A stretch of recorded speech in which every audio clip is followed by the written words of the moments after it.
Hello विद्यार्थी मित्रांनो, global online मराठीवर आपलं मनापासून स्वागत. तर जे विद्यार्थी पुढील सेट परीक्षा 2024चं प्रिपरेशन करत आहे, जी 7 एप्रिलला होणार आहे, 2024ला होणार आहे, तर याच्याकरता जे विद्यार्थी प्रिपरेशन करत आहे त्यांच्याकरता हा व्हिडिओ अत्यंत उपयोगी राहणार आहे. जसं की तुम्हाला टायटल बघूनही लक्षात आलं असेल की 15 दिवसात परीक्षेत यश कसा मिळवता येईल या संदर्भात मी तुम्हाला काही स्मार्ट ट्रिक्स आणि टिप्स सांगणार आहे, जे आपण लक्षात घ्याल तर आपल्याला निश्चितच लाभ होईल. म्हणून व्हिडिओला एंडपर्यंत बघा. आता हे बघा, आज किती आहे? आज 21 मार्च आहे आणि इथून 7 एप्रिलपर्यंतचा जर वेळ पाहता तर मोजून तुम्हाला मात्र किती दिवस मिळतात आहे? 15 दिवस मिळतात आहे. आता या 15 दिवसातच तुम्हाला जे आहे सगळं काही आपलं सिलेबस, आपले PYQ, आपले MCQ सगळं काही करायचं आहे. आणि सध्याची जी विद्यार्थ्यांची मनोस्थिती आहे ती बेसिकली काय आहे? थोडं टेन्शन आहे, थोडं स्ट्रेस आहे, कुठे ना कुठे मनात भीती आहे. तर या सगळ्या गोष्टींपासनं थोडंसं आपल्याला वर येऊन विचार करायचा आहे, ठीक आहे? कारण या गोष्टी ज्या आहे या गोष्टी तुम्हाला तुमच्या प्रिपरेशनला बूस्ट करायला मदत नाही करणार. या गोष्टी ज्या आहे तुमच्या प्रिपरेशनला खराब करण्यात जास्ती योगदान देतील, ठीक आहे? तर हे मी याच्यावरही येतो, पण सगळ्यात पहिले महत्त्वाचा पॉईंट एक एक करून तुम्हाला जास्ती वेळ न घालवता मी सांगतो. सगळ्यात पहिला प्रश्न आहे की सर आता इतक्या कमी वेळात इतक्याच गोष्टी सिलेबस वगैरे काय होईल? तर सर्वात पहिले जे काम करा ना, जितकं पण तुम्ही आत्तापर्यंत स्टार्ट केलेलं आहे, चाहे तुमचे 4 युनिट झालं असो, 8 युनिट झालं असो किंवा पूर्ण सिलेबस जरी झाला असो तर झालेला असेल तरीही तुम्ही काय करा, रिव्हिजन करा. एक युनिटला उचला आणि पहिले तर काय त्यांना रिवाईज करून घ्या, दोन्हीच्या, पेपर 1ची पेपर 2ची. पण ही रिव्हिजन पद्धतशीरपणे करा. फॉर्मॅलिटी म्हणून मस्त नोट्स पलटवून दिल्या, PDF वरून डोळे फिरवून दिले असे नाही. एकदा वाचा, बसा, 2-2.5 तास घ्या, 3 तास घ्या, काही हरकत नाही. एकेका युनिटला काय करा, रॅपअप करत चला. म्हणजे प्रत्येका युनिटला जे आहे, फॉर एक्झाम्पल तुम्ही रिसर्च ॲप्टिट्यूड घेतला आहे तर रिसर्च ॲप्टिट्यूडला 2-2.5 तास 3 तास जितका वेळ तुम्हाला लागतो तेवढा वेळ जे आहे देऊन व्यवस्थित तुम्हाला वाचून घ्या, प्रिपेअर करून घ्या. तसंच सपोज तुम्ही पेपर 2मध्ये सपोज सांगतो फायनान्स घेतला आहे तर जे काही तुम्हाला त्याच्यात वाचायचं आहे सगळं वाचून घ्या. आणि त्याच्यातनं मग काय की असं रिव्हिजन असलं पाहिजे की याच्यातनं जर तुम्हाला लास्टमध्ये वेळ नाही मिळाला आणि एक्झाममध्ये याच्यातनं प्रश्न आले तर तुम्हाला पूर्णपणे अटेम्प्ट करता आले पाहिजे. सिस्टमॅटिक आणि फायनल रिव्हिजनसारखी जी आहे की याच्यानंतर मला या युनिटला पाहायला नाही भेटलं तरी माझं काम चालून जाईल, अशा प्रकारे तुम्ही रिव्हिजन जी आहे ती सिस्टमॅटिक आणि फायनल रिव्हिजन म्हणून करा. याने काय होतं, रिव्हिजननी गोष्टी आपल्याला लक्षात राहतील, ठीक आहे? रिव्हिजननी जे आहे आपल्याला गोष्टी लक्षात राहतील. पण काही विद्यार्थ्यांना असाही त्रास होतो की सर मी 1 युनिटचा अभ्यास करतो, मी रिसर्च वाचला तर मी हायर एज्युकेशन विसरून जाईल का? नाही. रिसर्च जर तुम्ही वाचता आहे तर फक्त रिसर्च तुमच्या पेपरात आहे, पेपर 1मध्ये, असं धरून लक्षात करा. पेपर 1 वाचताना पेपर 2चा विचार मनात आणायचा नाही. कारण असं जर माइंड डायवर्ट कराल तर तुमची रिव्हिजन ना तर बरोबर होईल आणि त्यांनी तुमची परफॉर्मन्सवरही ते तुमच्या परफॉर्मन्सलाही कुठे ना कुठे परीक्षेत प्रभावित करेल, ठीक आहे? आता दुसरी गोष्ट जी आहे सिलेबस. आता अजूनही विद्यार्थी जे आहे ते सिलेबसला कंप्लीट करण्याच्या मागे जागे एक छोटी गोष्टी मी करून घेतो, ठीक आहे? एक वेळेस ते चालूनही जातं. पण आत्ताची जी वेळ आहे, 15 दिवस जे उरलेले आहे, याच्यात तुम्हाला सिलेक्टिव्ह स्ट्रॅटेजी वापरायची आहे, ठीक आहे? सिलेबसच्या बाबतीत ही सिलेक्टिव्ह गोष्ट वापरायची आहे. ज्या गोष्टी तुम्हाला जास्ती चांगल्यापैकी येतात त्यांच्यावर तुम्ही भर द्या. ज्या गोष्टी तुम्हाला असं वाटत आहे की याच्या मागे माझा वेळ चालला आहे तर त्याच्या मागे वेळ घालवू नका. कारण जर समजा फॉर एक्झाम्पल तुम्ही एखादी युनिट स्किप करून दिली, फॉर एक्झाम्पल तुम्ही पीपल डेव्हलपमेंट अँड एन्व्हायरमेंट आहे, हे तुम्हाला पटत नाही, तुम्हाला समजत नाही आहे, तर याच्यात तुम्ही सोडून दिला तर तुमचे फक्त 5च क्वेश्चन सुटले आहे, ठीक आहे? तुमचे फक्त 5च क्वेश्चन सुटले आहे, पण तेही सुटले नाही आहे. का बरं? कारण तुम्ही या पीपल एन्व्हायरमेंट डेव्हलपमेंटला युनिटला सोडून द्यायचं, पण याच्या PYQजला नाही सोडवायचं, ठीक आहे? PYQजला जे आहे ते मुळीच नाही सोडायचं. PYQज जितके पण PYQज मागच्या 10 वर्षात आलेले आहे किंवा 7-8 वर्ष, जितके वर्षाचे तुम्ही लावू शकतात, प्रत्येक युनिटचे PYQज जे आहे ते लावायचे. पण खास करून पीपल डेव्हलपमेंट एन्व्हायरमेंट जर तुम्ही युनिट सोडत आहे तर PYQज लावून घ्यायच्या, ठीक आहे? हे गोष्ट लक्षात ठेवा. तिसरी गोष्ट जी आहे, मॉक टेस्ट लावाल तर तिथेही याच्यातले प्रश्न तुम्हाला येत जात राहतील, तर तिथूनही तुम्हाला थोडंफार नॉलेज राहील या युनिटचं. पण या युनिटला मी पूर्ण एक एक गोष्ट कव्हर करतो, याच्याकरता तुम्ही आपले 2-3 दिवस एका युनिटच्या मागे घालवू नका. किंवा एखाद्या युनिटमध्ये जर तुम्हाला एखादा टॉपिक येत नाही आहे तरी त्या टॉपिकला स्किप केलं तरी चालेल. कारण एखादा प्रश्न जर येत असेल तर एखाद्या प्रश्नांसाठी आपण पूर्ण 49 प्रश्न पेपर 1च्या केसमध्ये किंवा 98 प्रश्न जे आहे ते आपण पेपर 2मध्ये असं रिस्क नाही घेऊ शकत. ठीक आहे. फॉर एक्झाम्पल पेपर 2मध्ये तुम्ही एखादी युनिट सोडून दिली, ठीक आहे, एखादी युनिट सोडून दिली आणि तुम्हाला वाटलं की या युनिट खूप लेंदी आहे, मी कसं करू, सपोज लिगल एस्पेक्ट सोडून दिला, तर मग याचा विचारही नाही करायचा, पण याचे PYQ सर्वे लावून घ्यायचे. ठीक आहे. PYQ जे आहे सर्वे लावून घ्यायचे. पेपर 2मध्येही ज्या युनिटला तुम्ही स्किप करत आहे त्याचे PYQs लावून घ्यायचे. मात्र तेवढ्याने तुमचं काम, नशीब जर एखादा परत आला तर तुमचा हेल्प होऊन जाईल. ठीक आहे. तर सिलेक्टिव्ह होऊन राहा. एखादा समजा जे गोष्टी नाही समजत आहे त्याच्यामागे खूप जास्ती वेळ घालवण्याचा कारण नाही. तिसरी महत्त्वाची टिप येते की तुमचं जे स्ट्रेस घेऊ नये. ठीक आहे. तुम्ही जे स्ट्रेस घेतात आहे तो स्ट्रेस घेऊ नका. ठीक आहे. जे टेन्शन आहे मनात ती टेन्शन ठेवू नका. कारण टेन्शन ठेवल्याने जे आहे तुम्हाला काय होतं, बेसिकली टेन्शन आहे, आपण अभ्यास तर करतो पण आपण जर टेन्शनमध्ये अभ्यास केला तर त्या अभ्यासाला काही अर्थ नाही उरत. ठीक आहे. टेन्शनमध्ये जर तुम्ही अभ्यास करत आहे तर त्या तुमच्या अभ्यासाला काही अर्थ नाही उरत. म्हणून टेन्शन घेतल्याने काय, जे इतके दिवस तुम्ही 4-5 महिने 6 महिने 1 वर्ष मेहनत केलेली आहे ती मेहनत तिची किंमत आहे ना, ती हळूहळू काय होऊन जाते, कमी होत जाते. म्हणजे जसं डेप्रिसिएशन होतं ना, डेप्रिसिएशनसारखंच घसारा ज्याला म्हणतात ते गोष्टी जी आहेत ती टेन्शन घेतल्याने होते, स्ट्रेस घेतल्याने होते. म्हणून नाही तर आपल्या मनात काय ठेवा, आपल्या मनात कॉन्फिडन्स ठेवा की मला जी सेट एक्झाम आहे ती मी जी मेहनत करतो आहे त्यांनीही ती क्रॅक होऊ शकते.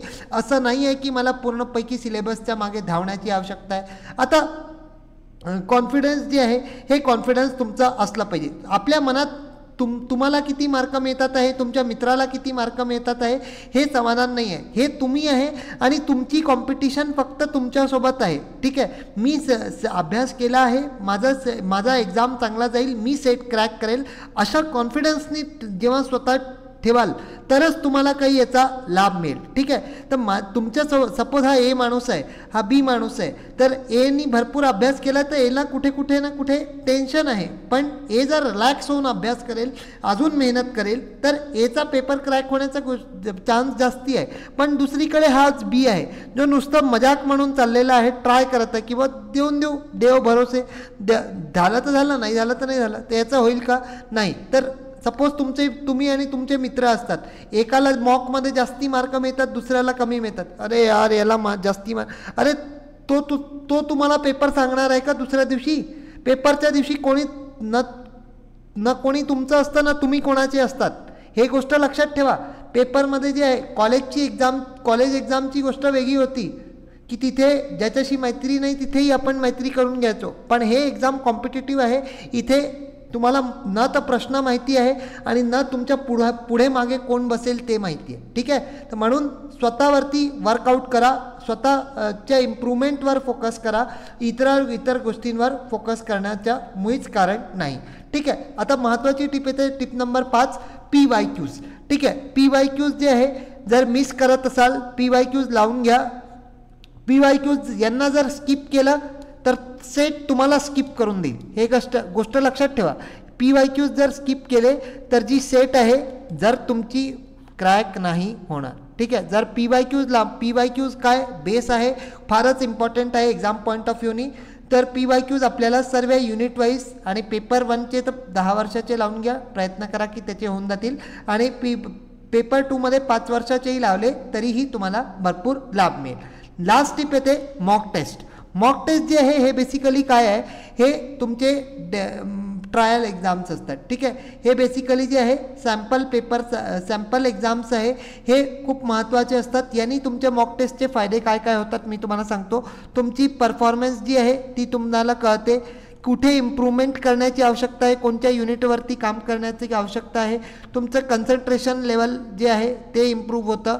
कॉन्सन्ट्रेशन लेवलनी जर इम्प्रूव्ह कराल त्याच्यानंतर जे आहे बेसिकली तुमचं जे परफॉर्मन्स आहे परफॉर्मन्समध्येही हळूहळू सुधारणा होते. काय काय गोष्टी मला कुठे लक्ष द्यायचं आहे, कोणत्या युनिटवरती माझं काय भाग रिव्हिजन राहिलेलं आहे हेही लक्ष इम्प्रूव्हमेंट होतं. तिसरी गोष्ट जी आहे एक्झामचं प्रेशर हँडल करणं येऊन जातं तुम्हाला. प्रेशर हँडल आणि प्लस टाईम मॅनेजमेंट 3 तासात दोन्ही पेपरला जे आहे ते कशा प्रकारे तुम्ही सोडवू शकता ते टाईम मॅनेजमेंटही तुम्हाला करता आलं पाहिजे व्यवस्थितपणे. याच्याही ती मॉक टेस्टचा आपला योगदान असतो.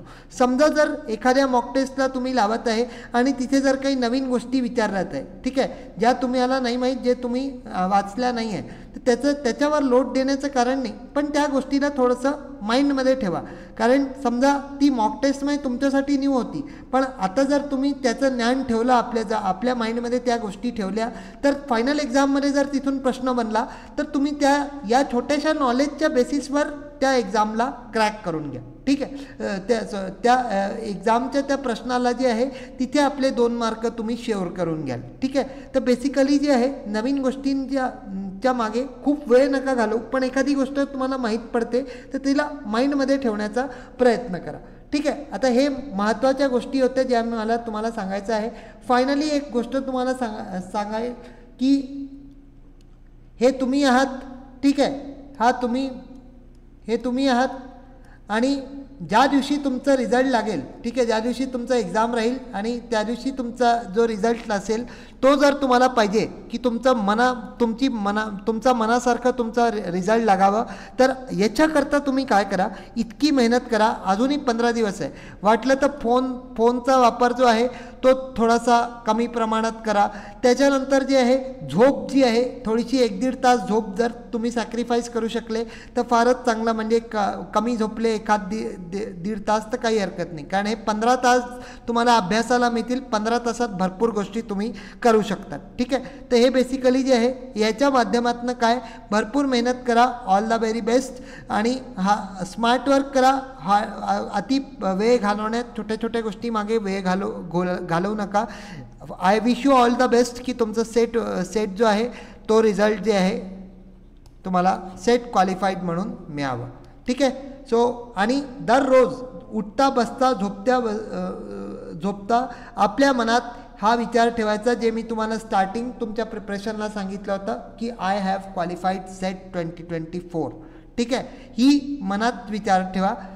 मित्रांनो, आपल्याकरता एक छोटीशी अनाउन्समेंट आहे की MS सेट एप्रिल 2024 करता आम्ही तुमच्याकरता 15 डेज टेस्ट सिरीज ही लॉन्च केलेली आहे. ही जी टेस्ट सिरीज आहे हे बेसिकली 23 मार्चपासून सुरुवात होते आहे. या टेस्ट सिरीजला जर आपण घेता तर तुम्हाला 50 टेस्ट मिळतील. प्रत्येक टेस्टमध्ये 50 प्रश्न राहतील विथ सोल्युशन. आपल्याला डिटेल सोल्युशन मिळेल आणि ही जी टेस्ट सिरीज आहे मात्र 999मध्ये तुम्हाला अवेलेबल होऊन जाईल. जॉईन करण्याकरता ग्लोबल ऑनलाईन ॲपला डाउनलोड करायचं आहे आणि व्हॉट्सअपवरती च्या माध्यमातून 2 नंबरवर संपर्क करून आपण सहज जॉईन होऊ शकतात. सो मित्रांनो, आपला जो रिझल्ट आहे आपल्या मनासारखा पाहिजे तर बिलकुल हार्डवर्क करा. याच्या व्यतिरिक्त आपले जे आहे पेपर 1 जे आहे कंप्लीट क्रॅश कोर्सेस अवेलेबल आहे. जे विद्यार्थी पुढील सेट परीक्षा याच्या पलीकडची सेट परीक्षा जी आहे तिला टार्गेट करत असाल तर हा आपला पेपर 1चा कोर्स आहे. याच्यात आपल्याला लाईव्ह लेक्चर्स मिळतील, रेकॉर्डेड लेक्चर्स मिळतील, सिलेबसचे नोट्स इंग्लिश मराठीमध्ये मिळतील, weekly test, full syllabus mock test, 2000+ MCQ series, PYQs MCQs आपल्याला मिळतील आणि मॅरेथॉन सेशन्सही मिळतील. फीस इज 3000, पण 30%चा डिस्काउंट करून मात्र 2100ला तुम्हाला पेपर 1 अवेलेबल होऊन जाईल. तसेच पेपर 2मध्ये आपल्याकडे commerce, management, economics, Marathi, English, political science, computer science, life science, education, chemistry हे सगळे पेपर्स आपल्याकडे उपलब्ध आहे. इथेही live lectures, recorded video lectures, complete सिलेबसचे notes, weekly test, full syllabus mock test, PYQs MCQs ही आपल्याला मिळतील. 10,000 फी आहे, पण 20%चा डिस्काउंट करून मात्र 8,000त तुम्हाला कोर्स अवेलेबल होऊन जाईल. जे विद्यार्थी डिसेंबर सेट 2024 करता प्रिपरेशन करत आहे ते लोक या कोर्सचा निश्चितच लाभ घेऊ शकता. पेपर 2ला जर तुम्ही घेता तर तुम्हाला पेपर 1 पूर्णपणे फ्री दिल्या जाणार आहे. Okay, so that's all for today's video. All the best to you. चांगला प्रिपेअर करा, चांगल्या पद्धतशीरपणे अभ्यास करा आणि एवढा विश्वास मनात ठेवा की मी जी मेहनत करतो आहे त्याच्या आधारावर माझं सेट नक्कीच क्लिअर होईल. That's all for today's video. Thank you. Bye. Good night.